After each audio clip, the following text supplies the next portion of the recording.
నమస్తే అండి, welcome to Triveni's kitchen. ఈరోజు మన రెసిపీ వచ్చేసి క్యాబేజ్ పచ్చడి ఎలా తయారు చేసుకోవాలో ఈ వీడియోలో చూపిస్తున్నాను. క్యాబేజ్ అంటే ఇష్టపడని వాళ్ళు చాలామంది ఉంటారండి. అలాంటి వాళ్ళు కూడా ఇలా పచ్చడి చేస్తే మొత్తం తినేస్తారు. ఇప్పుడు మనం వీడియోలోకి వెళ్ళిపోదాం. కట్ చేసి పెట్టుకున్న క్యాబేజ్ అండి, ఇది 1/2 కేజీ దాకా ఉంటుంది. అలాగే పచ్చిమిర్చి ఒక 6 వేసుకుంటున్నాను. కారంని బట్టి పచ్చిమిరపకాయలు వేసుకున్నానండి.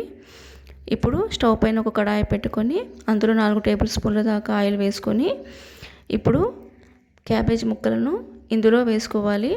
అలాగే 1/2 టేబుల్ స్పూన్ పసుపును కూడా వేసుకొని బాగా కలుపుకోవాలి. కలుపుకున్నాక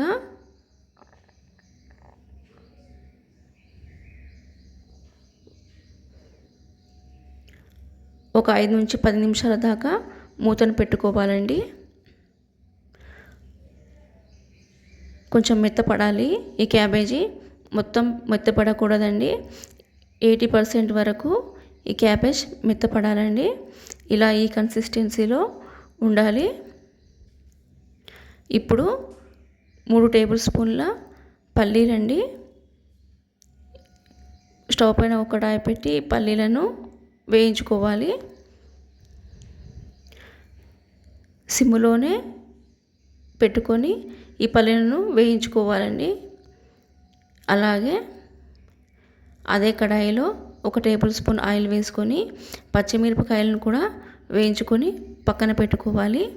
ఇప్పుడు మిక్సీ గిన్నె తీసుకొని అందులో పల్లీలను, అలాగే వేయించుకున్న పచ్చిమిర్చిని, అలాగే 5 రెబ్బల వెల్లుల్లిని వేసుకొని మిక్సీ పట్టుకోవాలండి.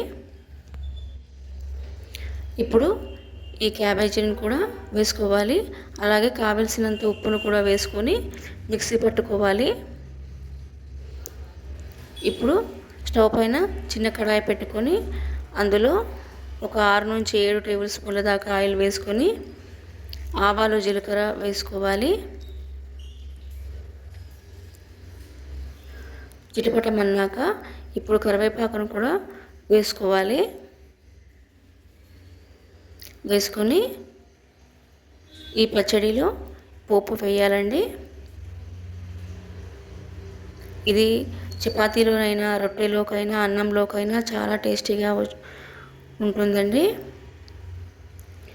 క్యాబేజ్ తినని వాళ్ళు కూడా తినేస్తారు. తప్పకుండా ఒకసారి మీరు కూడా ట్రై చేసి ఎలా వచ్చిందో కామెంట్ సెక్షన్లో కామెంట్ పెట్టండి.